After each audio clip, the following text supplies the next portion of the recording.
वाजंत्री बहुगलबलान करणे पुर्यात् सदा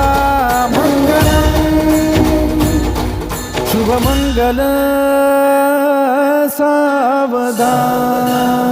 शुभमंगल सावधान शुभमंगल सावधान